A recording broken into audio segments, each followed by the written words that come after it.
Assalamualaikum warahmatullahi wabarakatuh. Selamat pagi adik-adik sekalian. Bagaimana nih kabarnya hari ini? Baik? Alhamdulillah. Nah adik-adik, untuk memulai hari ini, kakak ingin bercerita tentang kisah Nabi Ibrahim alaihi salam. Nabi Ibrahim mencari Tuhan. Ada yang mau mendengarkan? Ayo kita dengarkan ya. Pada zaman dahulu, ada sebuah kerajaan yang dipimpin oleh seorang raja yang sangat kejam lagi haus akan kehormatan. Dia memimpin dengan menggunakan undang-undang yang tidak bisa dilanggar sama sekali. Walaupun ia hidup dalam kemewahan, akan tetapi ia masih tetap merasa kurang akan kemewahan, kekayaan, dan kekuasaan. Kira-kira siapa yang tahu? Raja siapakah itu? Siapa? Ya, betul sekali. Adalah Raja Namrud yang kejam.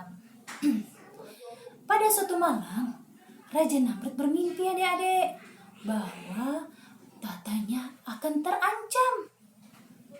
Kira-kira apa isi mimpinya? Besoknya dia memanggil semua penasihat kerajaan. Semua penasihat kerajaan sudah berkumpul. Wahai penasihat sekalian, semalam aku bermimpi bahwa ada seorang anak laki-laki yang merebut mahkotaku ini. Siapa yang tahu apakah itu artinya? Mendengar hal itu, ada seorang penasihat yang terkejut dan menjawab, "Mohon maaf padukaku raja. Maaf yang mulia.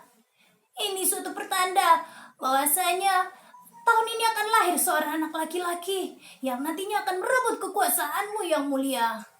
Mendengar hal itu, Raja Namrud murka. Apa? Benar seperti itu? Ini tidak boleh terjadi. Lalu apa yang harus kita lakukan? Bagaimana kalau kita membunuh semua anak laki-laki yang lahir di tahun ini yang mulia? Dengar nasihatnya itu, Raja Namrud pun setuju. Benar sekali itu. Kuperintahkan kepada kalian semua untuk membunuh semua bayi laki-laki yang lahir di tahun ini. Mengerti?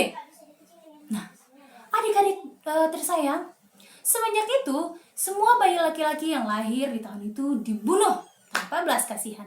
Bukan hanya itu saja, kaum laki-laki dan perempuan juga dipisahkan selama 1 tahun untuk menghindarkan kehamilan dan kelahiran. Karena saking takutnya si Raja Namrud, dia tidak ingin kekuasaannya diambil oleh yang lain. Tapi Allah berkehendak lain. Masih ada sepasang suami istri yang nantinya akan memiliki seorang anak, dan itu adalah anak laki-laki yang diberi nama Ibrahim. Kelak Allah akan mengangkat Ibrahim menjadi seorang nabi. Singkat cerita, Nabi Ibrahim sudah tumbuh menjadi anak yang remaja yang cerdas adik-adik. Ia menjadi anak yang kritis. Walaupun ia dibesarkan dalam lingkungan yang menyembah berhala, bahkan ayahnya sendiri adalah seorang pemahat dan pedagang berhala, Ibrahim tidak pernah sama sekali untuk menyembah berhala. Karena baginya, berhala itu hanyalah sebuah patung yang dibuat oleh manusia yang tidak bisa berbuat apa-apa. Betul tidak pemikiran Nabi Ibrahim? Ya betul, patung tidak bisa melakukan apa-apa. Toh yang buat itu adalah manusia. Nah, semakin hari Nabi Ibrahim berpikir, siapalah kiranya yang menciptakan dan mengatur semua alam semesta ini? Kalau misalkan berhala, tidak mungkin. Semua dipikirkan, direnungkan. Sampai suatu malam, Nabi Ibrahim tertegun melihat bintang-bintang di langit. Cahayanya terang. Ia berkata dalam hati, wah, ini Tuhanku. Ya, Tuhanku. Tapi sayang adik-adik, bintang pun hilang. Ibrahim kecewa. Bintang-bintang ini bukanlah Tuhanku. Lalu, ia melihat bulan. Wah, inilah Tuhanku. Cahayanya lebih terang. Tapi adik-adik sekalian, bulan pun hilang. Tapi bulan pun berlalu, hilang dan tenggelam. Nabi Ibrahim kembali kecewa. Ia yakin ini bukanlah Tuhan.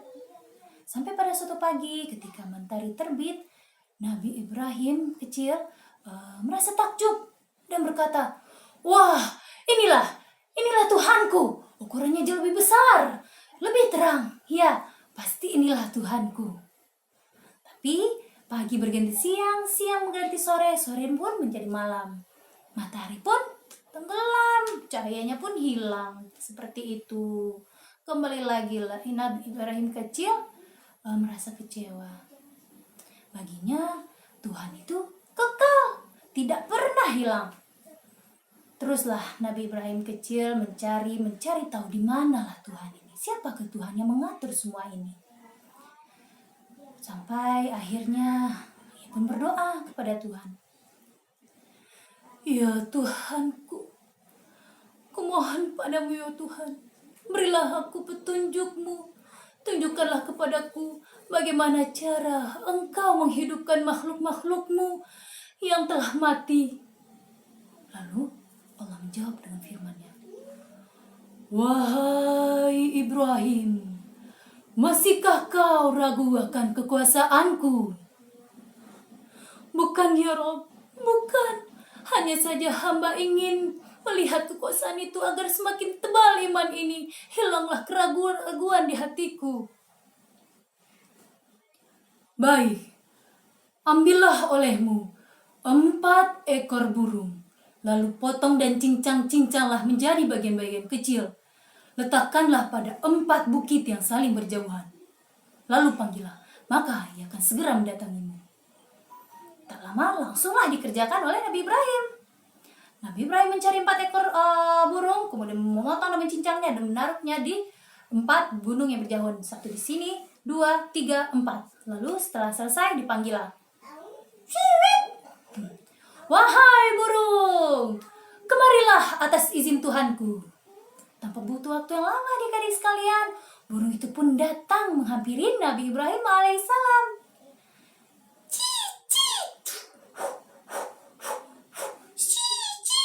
Nah, melihat hal tersebut, Nabi Ibrahim kecil Nabi Ibrahim yang masih muda merasa takjub akan kekuasaan Allah. Ia pun bertakbir, "Allahu Akbar, Allahu Akbar, Maha Kuasa Engkau ya Rob. Terima kasih, hari ini aku telah merasa semakin yakin dan teguh imanku. Sesungguhnya Engkau lah yang Maha Pencipta, Maha Kuasa atas segalanya." Begitulah adik-adik sekalian tentang cerita Nabi Ibrahim alaihissalam. Dari ini kita dapat mengambil hikmah. Walaupun Allah tak dapat kita lihat, tapi kita bisa merasakan kekuasaannya. Allah lah yang menciptakan langit dan bumi, juga kita sendiri. Oleh karena itu, ingatlah selalu Allah kapanpun dimanapun kita berada. Cukup sekian. Wassalamualaikum warahmatullahi wabarakatuh.